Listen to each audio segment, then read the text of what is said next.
Aujourd'hui, je vais vous partager le top 3 des meilleures compétences que vous devez absolument avoir et maîtriser afin de réussir en dropshipping de manière sérieuse sur le long terme.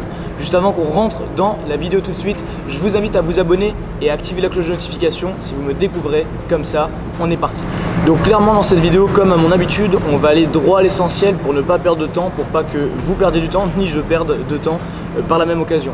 Donc la première compétence que vous devez absolument maîtriser et développer, c'est le fait de vendre à l'écrit.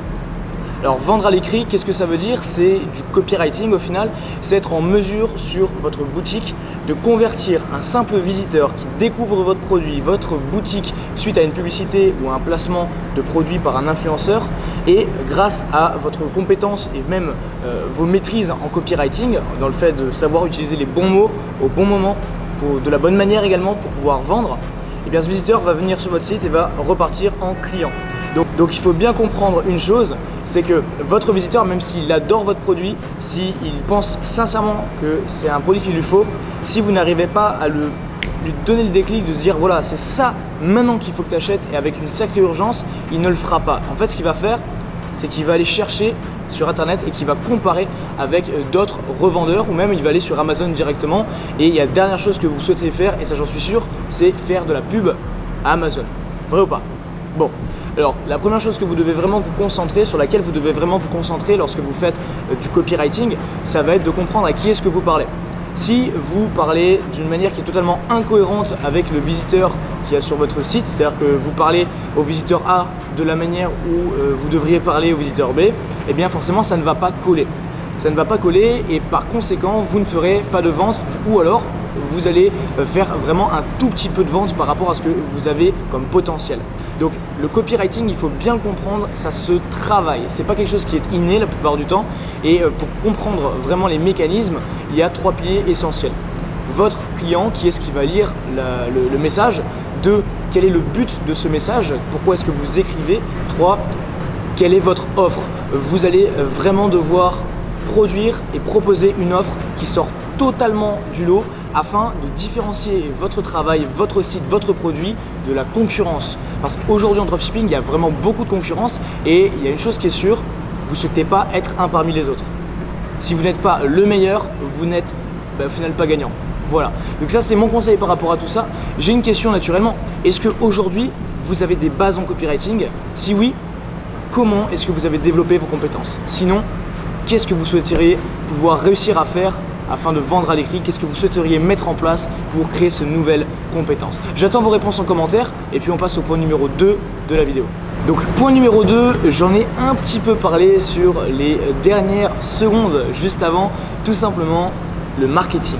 On a parlé d'offres, maintenant on va parler de marketing et on va parler de stratégie. Si votre marketing, il est absolument pas cohérent, encore une fois, avec le message que vous avez, ça ne marchera pas. Pourtant, la majorité du monde, la majorité des gens qui se lancent en dropshipping, qui souhaitent réussir en dropshipping, font cette erreur. Littéralement, et ça je prends les paris, vous le voyez également, tout le monde fait la même offre, tout le monde fait la même offre qui est justifiée de la même façon, avec moins 50%, les mêmes stratégies, même timer, tout est pareil. Votre client, ou notamment votre visiteur, il n'est pas dupe et il se dit bon, au bout d'un moment, il va falloir arrêter de me prendre pour un citron en fait, tout simplement. Je sais que ce timer est faux, je sais que cette offre est bidon. Pourquoi? Parce que je l'ai vu copier-coller sur une dizaine de sites qui vendent les mêmes produits avec les mêmes arguments. Donc, bullshit, d'accord? Bullshit, c'est pas un produit qui va me plaire, etc. Il va se chercher des histoires et il va pas acheter chez vous. Donc le marketing, ça doit vraiment être votre arme numéro 1 avec votre produit pour déclencher une vente. Donc dans le marketing, dans la globalité du marketing, il y a également le fait de vendre, donc ça rejoint ce que je disais par rapport à vendre à l'écrit au final. Mais le marketing pur, donc votre offre marketing, également la façon dont vous présentez le produit, comment est-ce que vous l'amenez face à votre client. Parce qu'au final, prenons l'exemple d'un iPhone, ils font des campagnes publicitaires qui n'ont rien à voir. Ils vont montrer par moment le fait que voilà, la photo elle est sublime. Dans un second temps, ils vont montrer que le téléphone il se prend en main super facilement. Dans un troisième temps, ils vont montrer qu'on peut faire de bons moments en famille grâce à l'iPhone, etc., etc. Le but, c'est de toucher divers types de clientèle de manière à pouvoir rassembler les gens autour d'un même produit et surtout rassembler des types de personnes qui ne sont pas intéressées spécialement par les mêmes choses. Voilà, donc tout ça, c'est super important à prendre en compte. Vous pouvez l'appliquer sur votre boutique de manière assez facile. Cependant, ça demande beaucoup de travail et beaucoup d'expérience afin de pouvoir vraiment trouver toujours les bons mots, mettre en avant les bonnes offres en fonction de votre produit, de votre situation, votre boutique et votre client.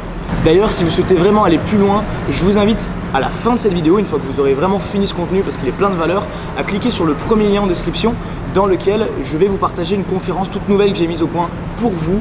Je vous apprends comment créer un revenu en dropshipping de 5 à 6 chiffres mensuels, un revenu mensuel en moins de 3 mois. C'est gratuit, c'est pas du blabla, on vend pas de rêve en fait, j'ai rien à vous vendre d'ailleurs et je vous invite à aller checker cette conférence parce qu'il n'y a que de la valeur. Voilà, donc ça vous le ferez après la vidéo et maintenant on rentre dans le troisième point, j'espère que vous êtes prêts. Alors dernier point de cette vidéo, on va rester ultra concentré sur des applications directes. C'est chose qu'une fois que je vous ai partagé tout ça, vous pouvez le mettre en place dans votre boutique, c'est la vérité. Donc voilà, ça c'est bien clair. Par rapport au dernier point, je vous invite fortement à soigner votre site, donc à soigner l'aspect visuel de votre site, l'aspect visuel de vos publicités, parce que si vous ne le faites pas, c'est mort. Cette dernière compétence, ça va être vraiment l'art de mettre en avant les bons éléments et de donner de la valeur à votre produit, à votre boutique, à votre message et à votre marque. Et clairement, si vous ne le faites pas aujourd'hui, sachez qu'il y a quelqu'un d'autre qui le fait à votre place. Et ce quelqu'un d'autre, il est en train de se gaver là où vous ne le faites pas. Donc pour améliorer votre design, votre site en général, il y a 3 conseils que je vais vous donner. Premièrement, épurer. Épurer, épurer, épurer. Ça sert à rien de vouloir mettre trop d'applications, trop de choses. Voilà, tout le monde fait ça, arrêtez de le faire. Dans un second temps, vous ne devez pas avoir plus de 3 couleurs sur votre site. Blanc pour le fond, noir pour les textes et les titres, et une dernière couleur qui est la couleur de votre marque, de votre branding pour les boutons d'appel à l'action du style ajouter au panier, etc. Ça, c'est 2 conseils super importants. Dernier point pour cette vidéo, ça va être de mettre en avant votre produit avec des images donc uniformes, soit toutes sur fond blanc, soit toutes avec un fond. Et le fond, attention, il ne faut pas juste que le produit soit posé sur une table, etc. Il faut vraiment que ce soit le produit qui est en cours d'utilisation. Ça va faire vraiment la différence. Donc nous personnellement on utilise beaucoup des images avec le produit en cours d'utilisation plutôt que des produits sur fond blanc. Comme ça vous avez mon retour en direct par rapport à ce point là. D'ailleurs sur ma chaîne j'ai plein de vidéos où j'explique plus en détail certains de ces aspects, le branding. Je parle également de la conception de la boutique. J'ai des vidéos où je montre tout ça en direct. Vous pourrez aller faire un tour si vous ne me connaissez pas encore assez bien et que vous n'avez pas encore vu autant de contenu de valeur. Donc vous pourrez y aller. Mais je vous rappelle simplement que si vous souhaitez ne pas perdre de temps, vraiment aller à l'essentiel, vous avez le premier lien sous la vidéo, c'est de la bombe, conférence gratuite, inscrivez-vous. On se retrouve dans tous les cas demain à 18 h, on a fait le tour pour aujourd'hui, ça m'a fait très plaisir de vous partager tout ça et je vous dis d'ici là, explosez votre business, c'est important. Allez, ciao.